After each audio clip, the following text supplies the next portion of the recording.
ചില മൂവീസ് നമ്മൾ മറക്കാതിരിക്കാനായിട്ടുള്ള കാരണം എന്താണെന്ന് അറിയാവോ? അത് ആ സിനിമയിൽ അഭിനയിച്ച ആക്ടേഴ്സോ അല്ലെങ്കിൽ ആക്ഷനോ അല്ല, നേരെ മറിച്ച് ആ സിനിമയിൽ ഉണ്ടായിരിക്കുന്ന ചില ട്വിസ്റ്റുകളാണ്. ദൃശ്യം മൂവിയിൽ ബോഡി കുഴിച്ചെടുക്കുന്ന ഒരു സീനുണ്ട്. നമ്മളെല്ലാവരും വിചാരിക്കും ആ ബോഡി അവിടെ ഉണ്ടാവുമെന്നും ജോർജ് കുട്ടീനെയും ഫാമിലീനെയും പോലീസ് അറസ്റ്റ് ചെയ്യുമെന്നൊക്കെ. പക്ഷെ അവിടെ സംഭവിച്ചത് തികച്ചും വ്യത്യസ്തമായിട്ടുണ്ടായിരുന്ന ഒരു ട്വിസ്റ്റ് ആയിരുന്നില്ലേ? പക്ഷെ ഇങ്ങനെ ഒരു ട്വിസ്റ്റ് പടത്തിൽ ഇല്ലായിരുന്നു എന്നുണ്ടെങ്കിൽ നമ്മൾ ഈ ഒരു പടം ഓർത്തിരിക്കത്തോലും ഉണ്ടാവില്ല.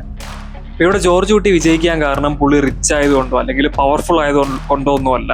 നേരെ മറിച്ച് പുള്ളി കാര്യങ്ങൾ നേരത്തെ മുൻകൂട്ടി പ്ലാൻ ചെയ്തതുകൊണ്ടും തൻ്റെ ഫാമിലീനെ പ്രൊട്ടക്ട് ചെയ്യണം എന്നുള്ള അതിയായിട്ടുള്ള വാശി ഉണ്ടായിരുന്നത് കൊണ്ടുമായിരുന്നു.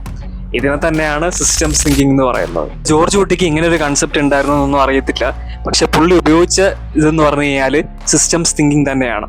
നമുക്ക് എല്ലാവർക്കും ഗോൾസ് ഉണ്ടാവും, അതിലേക്ക് എത്തിച്ചേരാനായിട്ട് നമ്മൾ ഹാർഡ് വർക്ക് ചെയ്യാൻ റെഡിയോ ആയിരിക്കും. കാരണം സൊസൈറ്റി അങ്ങനെ ഒരു സംഭവം നമ്മുടെ മനസ്സിലേക്ക് കുത്തിവെച്ചിട്ടുണ്ടെന്ന് വേണമെങ്കിൽ പറയാം. നീ ഇപ്പോൾ നന്നായി പഠിച്ചു കഴിഞ്ഞാൽ നിനക്ക് ക്ലാസ്സിൽ ഒന്നാമനാവാം, അല്ലെങ്കിൽ നീ ഇപ്പോൾ പഠിച്ചില്ല എന്നുണ്ടെങ്കിൽ നിനക്കൊരു നല്ല ജോലി കിട്ടില്ല. അപ്പം ഇങ്ങനെയുള്ള ഉപദേശങ്ങളെല്ലാം കേട്ട് വളർന്ന് നമ്മൾ എങ്ങനെ ഹാർഡ് വർക്ക് ചെയ്യാണ്ടിരിക്കും? ഇതിനെല്ലാം സപ്പോർട്ട് ചെയ്തുകൊണ്ട് ഇന്ന് ഇറങ്ങുന്ന പടങ്ങളിൽ പോലും കഷ്ടപ്പെട്ട് ഉറക്കൊഴിച്ചിരുന്ന് പഠിച്ച് ജോലി മേടിക്കുന്ന നായകനെ നമുക്ക് കാണാനായിട്ട് പറ്റും. പക്ഷേ ആ ജോലി കിട്ടിയ ശേഷം പുള്ളിക്ക് എന്ത് സംഭവിക്കുന്നു പലയിടത്തും ഡിസ്കസ് ചെയ്യുന്നുണ്ടാവില്ല. അതായത് പുള്ളിക്ക് കിട്ടിയ ജോലി കൊണ്ട് പുള്ളിക്ക് ഇഷ്ടപ്പെട്ട കാര്യങ്ങളൊക്കെ ചെയ്യാൻ പറ്റുന്നുണ്ടോന്നും എവിടെയും പറയുന്നുണ്ടാവില്ല. അതായത് നമുക്കറിയാവുന്ന ഒരു റിയാലിറ്റി അവിടെ അടിച്ചമർത്തപ്പെട്ട് വെച്ചിരിക്കുകയല്ലേ. അപ്പൊ നമ്മളിവിടെ ഹാർഡ് വർക്ക് ചെയ്യുന്നത് തെറ്റാണെന്നോ അല്ലെങ്കിൽ ഉറക്കൊഴിച്ചിരുന്ന് പഠിക്കുന്നത് തെറ്റാണെന്നൊന്നും അല്ല പറയാൻ വരുന്നത്.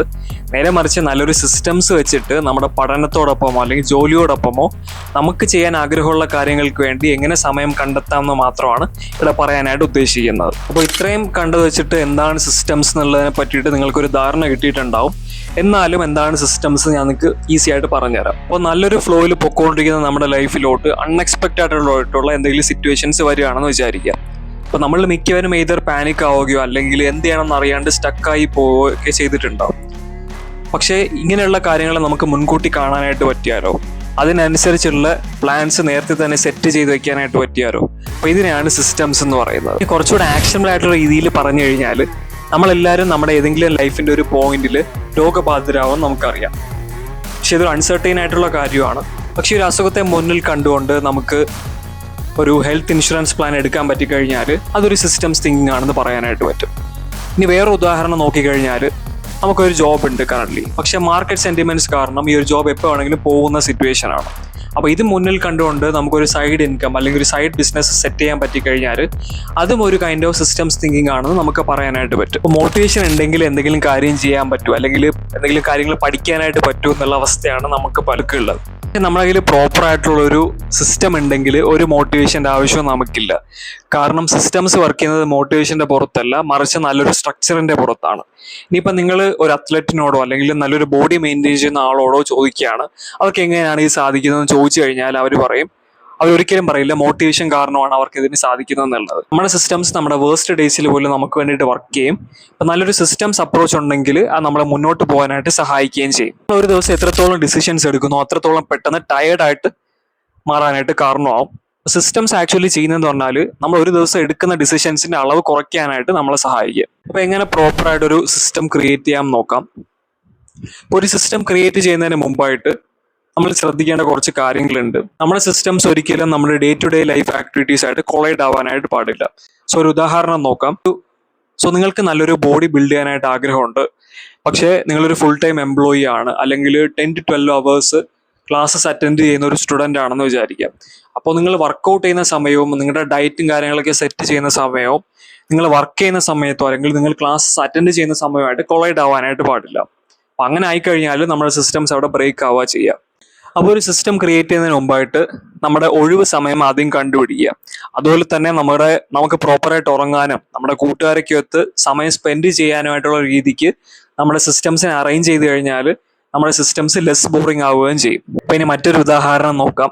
അപ്പോൾ നിങ്ങൾ പുതുതായിട്ട് വായനാശീലം തുടങ്ങാൻ ആഗ്രഹിക്കുന്ന ഒരു വ്യക്തിയാണെന്ന് വിചാരിക്കുക. അപ്പോൾ അതിന് വേണ്ടിയിട്ട് നമുക്ക് എങ്ങനെ പ്രോപ്പറായൊരു സിസ്റ്റം ഉണ്ടാക്കാം എന്ന് നോക്കാം. സോ അതിനായിട്ട് ആദ്യം നിങ്ങൾ എങ്ങനത്തെ ഒരു വ്യക്തിയാണെന്ന് സ്വയം അനലൈസ് ചെയ്യാം.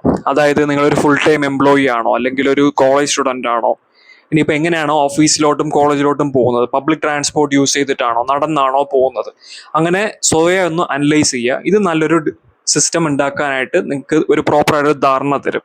ഇനിയിപ്പോൾ നിങ്ങൾ പബ്ലിക് ട്രാൻസ്പോർട്ട് യൂസ് ചെയ്തിട്ടാണ് ഓഫീസിലോട്ടും കോളേജിലോട്ടും പോകുന്നതെന്നുണ്ടെങ്കിൽ ആ ഒരു സമയം വായിക്കാനായിട്ട് നിങ്ങൾക്ക് യൂട്ടിലൈസ് ചെയ്യാം. ഇനിയിപ്പോൾ നിങ്ങളൊരു കോളേജ് സ്റ്റുഡൻ്റ് ആണ്, ഞാൻ ക്ലാസ്സിലിരുന്ന് വായിച്ചു കഴിഞ്ഞ് കഴിഞ്ഞാൽ എൻ്റെ കൂട്ടുകാരെന്നെ കളിയാക്കും, പഠിപ്പിന്നൊക്കെ വിളിച്ച് കളിയാക്കുമെന്നുണ്ടെങ്കിൽ ലൈബ്രറി യൂട്ടിലൈസ് ചെയ്തുകൊണ്ട് നിങ്ങൾക്ക് അവിടെ ഇരുന്ന് വായിക്കാവുന്നതാണ്. അപ്പോൾ ഇതിനാണ് ഒരു സിസ്റ്റംസ് അപ്രോച്ച് എന്ന് പറയുന്നത്. അപ്പോൾ നിങ്ങൾ ചെയ്യാൻ ആഗ്രഹിക്കുന്ന കാര്യങ്ങളെ അഫക്റ്റ് ചെയ്യുന്ന എല്ലാ കാര്യങ്ങളും കണ്ടുപിടിച്ചുകൊണ്ട് നിങ്ങൾക്ക് പ്രോപ്പറായിട്ടൊരു സിസ്റ്റം ബിൽഡ് ചെയ്യാനായിട്ട് പറ്റും. ദൃശ്യത്തിലും നമ്മൾ കണ്ടുകൊണ്ടിരുന്ന ഓരോ ചെറിയ കാര്യങ്ങളും അത്രമേൽ ഇമ്പോർട്ടൻ്റ് ആയിരുന്നു. കാരണം ആ ഓരോ കാര്യങ്ങളും വലിയൊരു സിസ്റ്റത്തിന്റെ ഭാഗമായിരുന്നത് കൊണ്ടാണ്. അപ്പൊ നമ്മൾ ചെയ്യുന്ന ഓരോ കാര്യങ്ങളും ഒരു സിസ്റ്റത്തിന്റെ അടിസ്ഥാനത്തിൽ ചെയ്തു കഴിഞ്ഞാൽ ഒരു മോട്ടിവേഷൻ ആവശ്യവും നമുക്ക് വരുന്നില്ല. അപ്പൊ ഹാർഡ് വർക്ക് നമ്മളെ പെട്ടെന്ന് തളർത്തും, ഒരു പ്രോപ്പർ ആയിട്ടുള്ള സിസ്റ്റം നമ്മളെ ട്രാൻസ്ഫോം ചെയ്യാനായിട്ട് സഹായിക്കുകയും ചെയ്യും. അപ്പൊ അത്രയേ ഉള്ളൂ. അടുത്ത വീഡിയോയിൽ കാണാം.